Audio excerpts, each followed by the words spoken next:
Nadiskubre sa isang sakahan sa Makilala, Cotabato ang mga butas na may kumukulong tubig. Una raw nakita ng may-ari ng sakahan ang mga butas pagkatapos ng lindol noong 2019. Pero kamakailan lang niya napansing nagkatubig ang mga butas at kumukulo pa. Inireport niya ito sa lokal na pamahalaan na bumisita sa lugar. Sa mismong sentro ng sakahan natagpuan ang isang butas na animoy hot springs sa laki.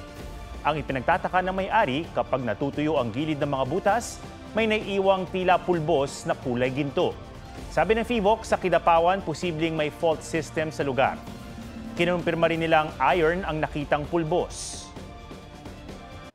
Mga kapuso, alamin ang State of the Nation. Mag-subscribe sa GMA Integrated News sa YouTube. Sa ating mga kapuso abroad, samahan niyo kami sa GMA Pinoy TV at sa www.gmanews.tv.